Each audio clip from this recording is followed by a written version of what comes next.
Equilibrium chapter का class 11 chemistry से exercise 7.7 का ये क्वेश्चन है। ये क्वेश्चन आप लोगों को अगर मेरा 7.4 का वीडियो देख करके आए होंगे तो उसमें ही हम इसका पूरा का पूरा हम एक्सप्लेनेशन दे चुके हैं, ठीक है ना। हमको पहले ही बोलते हैं कि किसी सवाल में अगर जरूरत पड़ जाती है कोई चीज की तो हम उस टर्म को पूरी तरह से एक्सप्लेन कर देते हैं, ताकि आप थ्योरी पढ़े हो नहीं पढ़े हो उससे कोई ज्यादा फर्क ना पड़े, ठीक है। तो यहां पर भी वही सवाल है कि कहा जा रहा है कि जैसे कि हम लोग कोई इक्विलिब्रियम रिएक्शन लेते हैं, कैल्शियम कार्बोनेट यहां पर है सॉलिड फेज में, इसको मान लो यहां पर हम हीट किए तो कैल्शियम ऑक्साइड सॉलिड बना प्लस कार्बन डाइऑक्साइड गैस बना।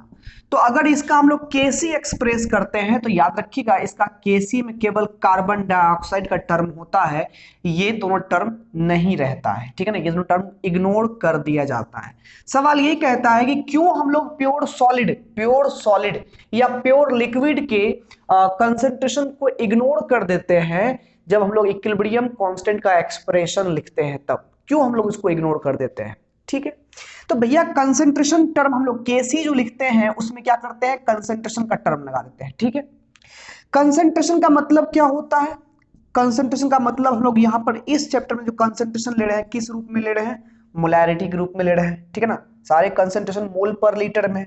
मोलैरिटी मतलब क्या हो गया, number of mole by volume, clear, molarity तो यही होता है ना। अच्छा, हम लोग बात कर रहे हैं यहां पर प्योर सॉलिड या लिक्विड की बात कर रहे हैं, प्योर सॉलिड या प्योर लिक्विड की बात कर रहे हैं, इसमें प्योर है 100% वही है और कुछ नहीं है, ठीक है ना।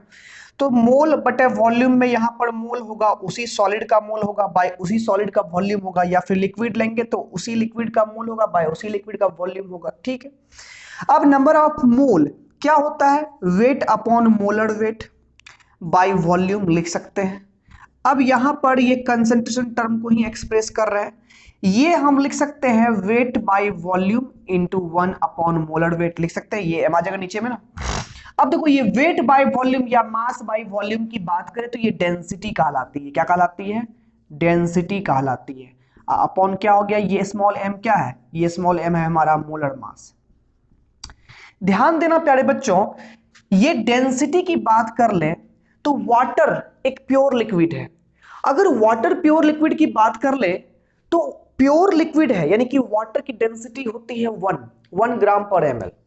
तो भैया एक बूंद पानी हो या एक गिलास पानी हो कि एक लोटवे पानी हो, उसमें केवल प्योर लिक्विड H2O है, तो कहने का मतलब उन सभी की डेंसिटी 1 ग्राम पर ml ही होगी, ठीक है।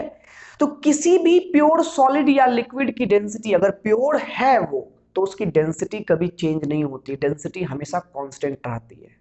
और मोलर मास की बात करें तो बच्चा बच्चा जानता है मोलर मास कभी चेंज नहीं होती है, क्या, कैल्शियम कार्बोनेट तो फिक्स है उसका मोलर मास कितना, तो 40 + 12 62 और 48 ये 100 हो गया, ये फिक्स है, कैल्शियम कार्बोनेट कहीं भी जाएगा उसका मोलर मास उतना ही होगा।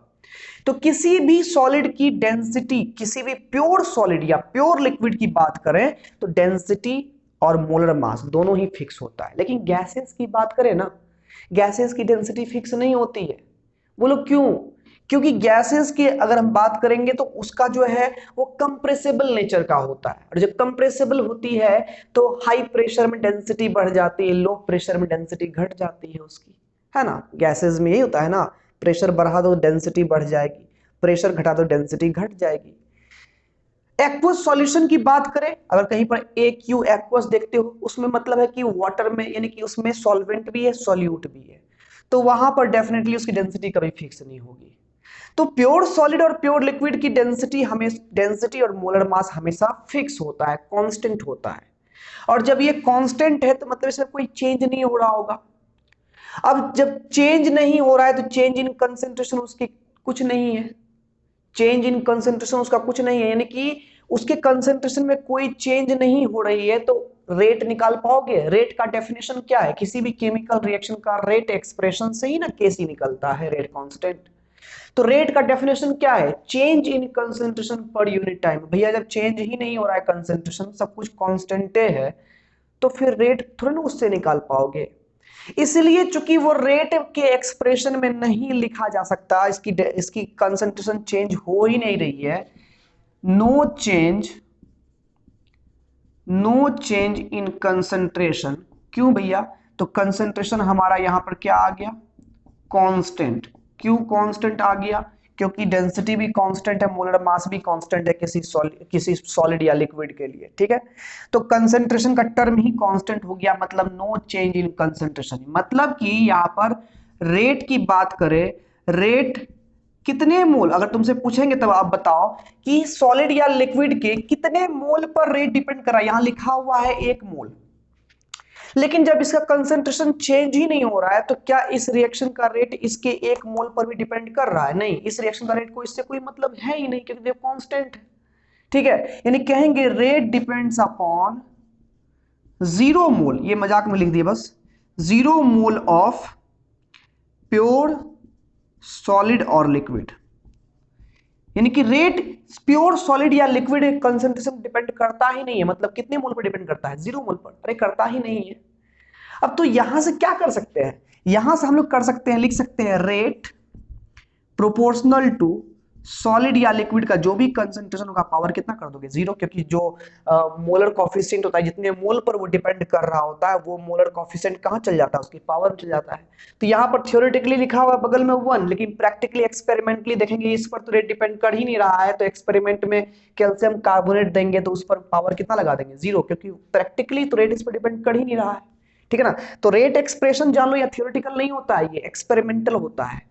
12th में पढ़ोगे ये सब चीज। दिखता है यहाँ पर 2 मोल 3 मोल दिखेगा, लेकिन डिपेंड करेगा बस 1 पर, या नहीं भी करेगा, कुछ भी हो सकता है। ये एक्सपेरिमेंटल चीज है। तो रेट सॉलिड के कंसंट्रेशन पर या लिक्विड के कंसंट्रेशन डिपेंड नहीं करता है, मतलब उसे पावर 0। और किसी भी संख्या पर जब पावर 0 लगाते हैं तो कितना वैल्यू आता है उसका? 1। और इसीलिए यहां पर कुछ नहीं किए, होना चाहिए था इसका केसी का expression, calcium oxide carbon dioxide बटे कैल्शियम कार्बोनेट। लेकिन यहाँ पर कैल्शियम ऑक्साइड का कंसंट्रेशन यहाँ पर 1 ले लिए, क्योंकि जो भी होगा पावर इस पर 0 चल जाएगा, 1 हो जाएगा, बटे इसका भी वैल्यू कितना हो गया? 1। तो बच गया बस यही।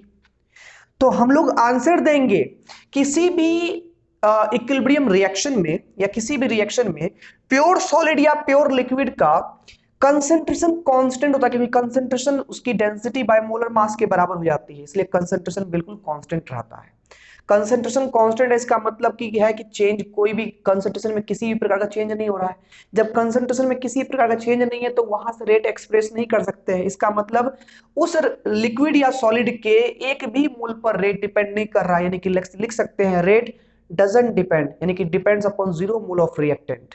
रिएक्टेंट में सॉलिड या लिक्विड अगर हो तो तब जाकर के पावर अगर 0 रखेंगे तो उसका वैल्यू 1 हो जाएगा, और 1 पुट करेंगे तो लगेगा कि इग्नोर ही कर दिया उसको। इसीलिए सॉलिड या लिक्विड एक कंसंट्रेशन को केसी के एक्सप्रेशन लिखने के दौरान उसमें सॉलिड या लिक्विड कंसंट्रेशन को क्या कर दिया जाता है? इग्नोर कर दिया जाता है। मेरे ख्याल से समझ में आ गया होगा इतना सारा बात, ठीक है ना। अगर लगा होगा कि कुछ स्लो बोल रहे हैं तो कमेंट जरूर करना, ठीक है ना। स्लो हालांकि बोल नहीं रहे हैं हम, स्लो इसलिए बोल रहे हैं ताकि आपको समझ में अच्छे से आ जाए। हो सकता है कि आप में से कुछ बच्चे फास्ट फॉरवर्ड होंगे।